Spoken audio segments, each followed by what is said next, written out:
So you needed a confirmation. I needed the confirmation. Okay. Yeah. Yeah, like I said, I didn't bargain with God. I never bargained with God. I just asked him, to show me the sign that confirmed that that's what we were supposed to do. So you are Gideon's sister.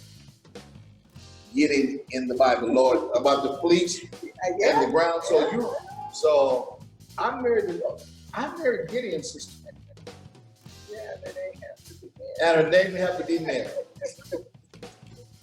Yeah. Wow. Yeah. Right? It's about understanding that you can apply what God has given you, refine it through knowledge and practice, and you can solve a problem in your neighborhood. You could solve a problem that affects your community. You can find yourself ascending to positions where maybe the work that you do directly doesn't seem to have a benevolence to society, but maybe you're hiring someone, right? And you open an economic and an employment opportunity for someone because you ascend to the level to be in a hiring position. There's all sorts of ways that this is ministry. And I might be tilling the ground and trying to break up that heart that says, my confidence is shattered, my self-esteem is shattered, where I've come from has given me nothing but despair and no hope. I don't see a way out. I don't see anybody doing anything but maybe illegal things, right?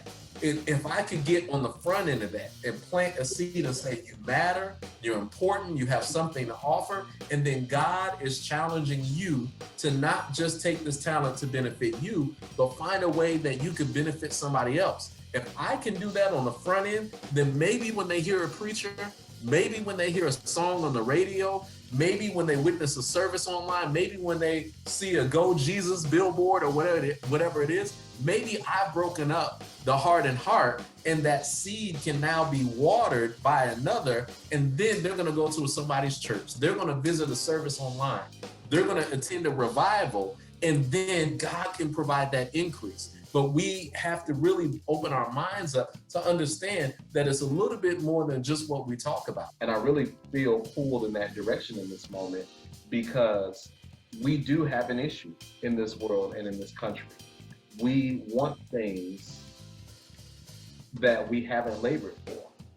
We have a perception that we deserve a benefit, but not the perception that we have the responsibility to work toward those benefits. We want lifestyles, and we want luxuries, and we want experiences, and we want comforts, and we want circumstances, and we don't necessarily want to work for them. And I think that is something that plagues certain communities. I think it's something that plagues certain individuals who were born in certain situations. And I think especially for the younger and the rising generations, it plagues them, because we are taught consumerism before we are taught value in labor. Unnatural. But I thought about Samuel. And now we're talking about discovery still. Samuel, when God was calling Samuel, he didn't know the voice of God yet. And he kept saying, he kept going to Eli and say, did you call me? Did you call me? And you talked about ushering people into knowing how to worship. And the last time Eli told Samuel, he said, go back. And the next time you hear him call, say, yes, Lord. Here I am, Lord. I'm listening. Your servant will listen. And that was the beginning of the little boy's discovery into worship. Because from that point, when he said, here am I, Lord. Yes. He acknowledged God. That's good.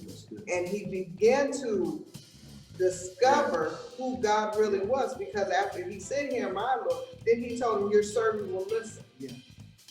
So there he began to really worship God, because then he knew who God, the voice of God.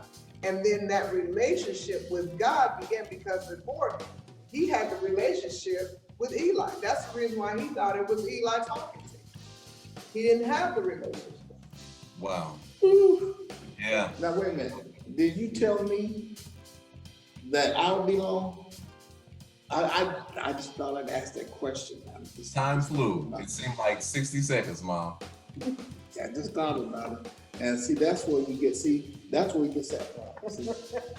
Now, and one thing that I've learned is knowing my audience. That's an important tool. Sometimes we want to use 40-year-old methods with 21-year-old. It's not going to happen. So one thing he taught me was know your audience. Secondly, he taught never try to take the ideas or the setting of one audience to the next. Okay, that, you may not look at that as tools, but it is. Then I would also look at technology. We're not going to get, after the pandemic or in the middle of it, we're not going to get individuals to return. Everybody's not going to return to church. So I think we need to continue with Zoom, continue with Facebook Live, and I think we need to revisit our physical posture. Sometimes it's a turnoff when individuals come to a physical church setting and they don't fit in.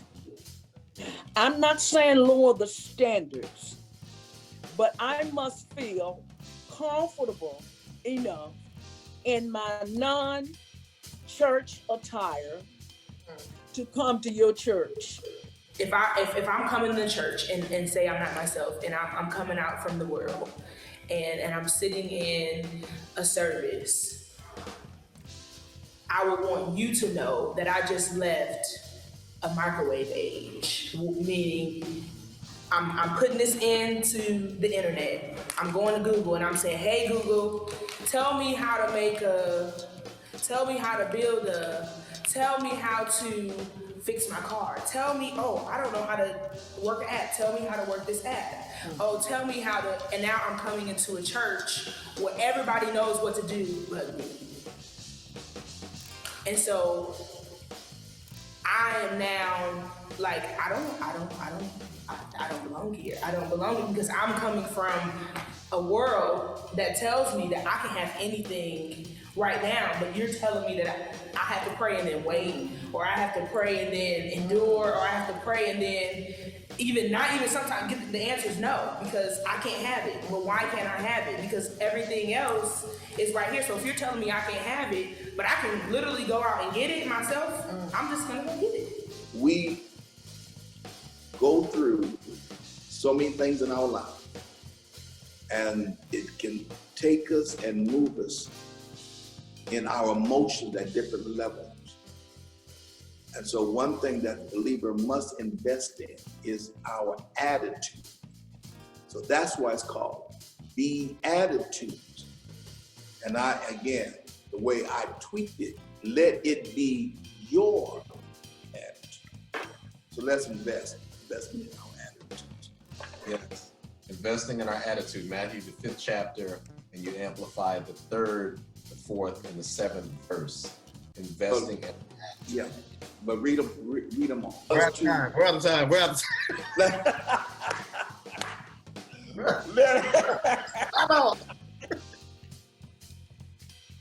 Remember to like, share, leave a comment so we know you're there.